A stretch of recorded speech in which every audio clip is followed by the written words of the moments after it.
You've done the 16-hour fast 100 times. Same window, same black coffee, same discipline. And on a random Tuesday, it felt like nothing. Clear head, steady energy. You barely noticed the clock. 2 weeks later, same exact fast, same exact rules. And by hour 11, you're shaking, foggy, irritable, negotiating with yourself about lunch. Nothing about your willpower changed. Something else did. Here's the thing. The fasting research you've been reading is built almost entirely on male physiology, a tidy 24-hour hormonal cycle where insulin rises and falls, cortisol peaks in the morning, and fades by night, and that's the whole story. For men, that's mostly true. Underneath that first clock, you have a second one running, roughly 28 days long, driven by estrogen and progesterone, and it rewrites how your body responds to that exact same fast, depending on where you are in your cycle. Researchers who study female metabolism even have a name for ignoring this. They call it the male normed model, and it's the quiet reason so much fasting advice works for a while, then, for no obvious reason, just stops. So let's actually walk through your clock, not the 24-hour one,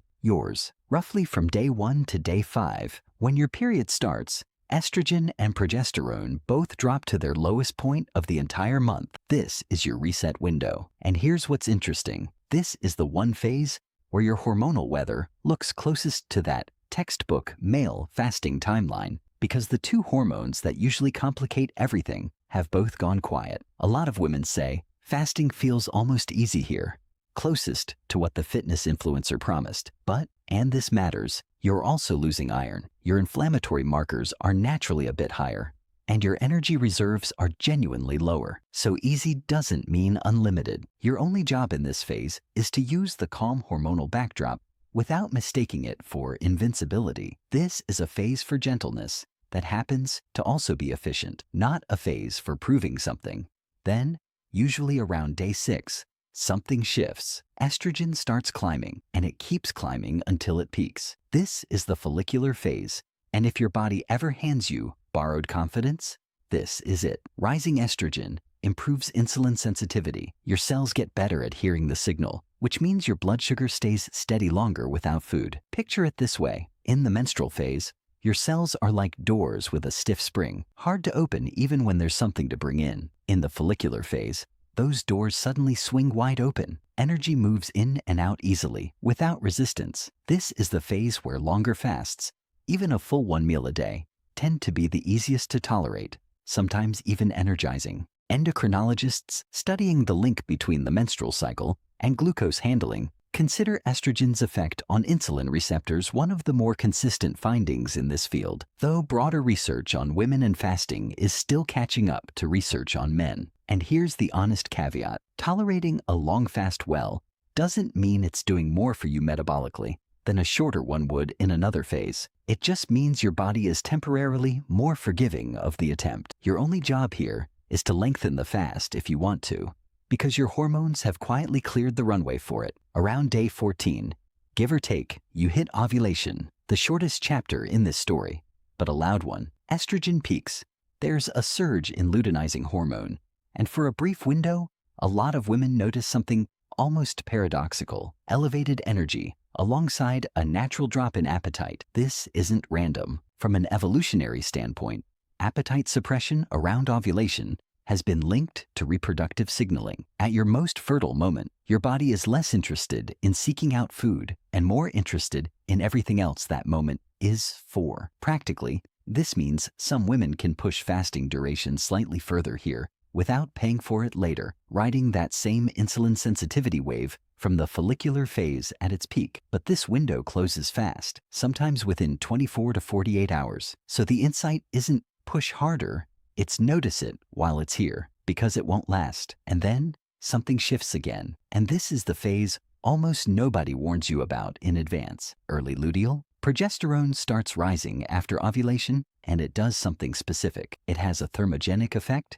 meaning it literally raises your core body temperature and your baseline energy needs. Your metabolism, quite literally, just shifted gears without asking you. This is also where hunger cues start becoming less reliable narrators. You might feel hungry earlier in your fasting window, not because you're weak-willed, but because your baseline energy requirement has genuinely gone up.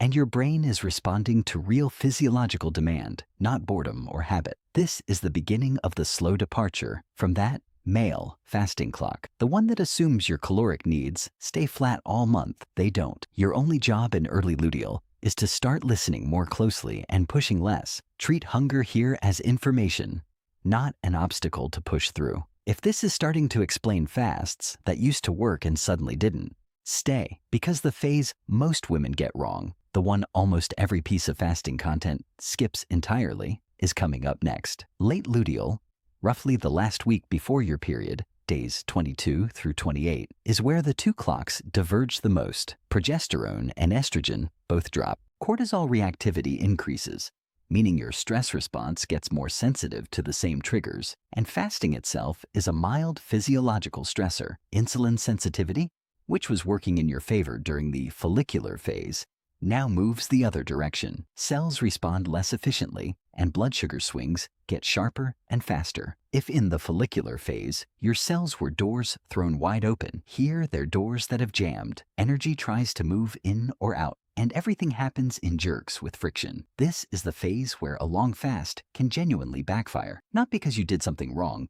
but mechanically. Elevated cortisol combined with a fasting-induced drop in blood sugar can intensify cravings instead of suppressing them, disrupt sleep quality, and in some women, sharpen premenstrual symptoms instead of easing them. And I know that's not what the fasting gurus told you. Most fasting content treats every day of the month the same way, which means the 1 week your biology is working hardest against a long fast is the same week you're told to just push through with more discipline. That's not a willpower problem. That's a flaw in the advice itself, not in you. The strategic insight here is the hardest one to accept because it goes against everything the 24-hour model teaches. Your only job in late luteal is to shorten the fast, not lengthen it. Not because you're less capable this week, but because you're operating on a completely different hormonal foundation than you were 2 weeks earlier. And the goal was never rigid consistency. It was reading the actual conditions and adjusting. Worth saying honestly, research on women, cycles, and fasting specifically is still thinner than we'd like. A lot of what we know about insulin sensitivity and cortisol reactivity across the cycle comes from broader endocrinology and metabolic research applied logically to fasting rather than tested exhaustively within fasting protocols themselves. And individual variation is real. Someone with PCOS, someone in perimenopause, someone on hormonal birth control is working from a modified version of this map, not the same one. This framework describes tendencies, not laws carved in stone for every body every month. But here's what doesn't need more research to be true. Your body isn't malfunctioning when a fast feels different 2 weeks apart. It's not inconsistency. It's not a lack of discipline. It's 4 different hormonal environments, each with its own logic, each rewarding a different approach. And you've spent this whole time being handed one instruction manual for all 4. Think of it this way: same fast, different body, every single cycle, no exceptions. The follicular phase hands you metabolic flexibility you didn't earn and don't need to justify. The late luteal phase asks for restraint, not because you're failing, but because your hormones are renegotiating the terms for that week only. Your hormones already know how to do this. Your job was never to override them with someone else's clock. It was to finally read your own. If this video helped you see your cycle differently, subscribe, because next up is a breakdown of a phase I haven't even touched on today, and it changes things even more. And in the meantime, drop a comment and tell me which phase gives you the hardest time with fasting and what it actually feels like in your body when it happens. Because that detail, the specific symptom, the specific week, is usually the clue that tells you exactly which clock you've been fighting all along.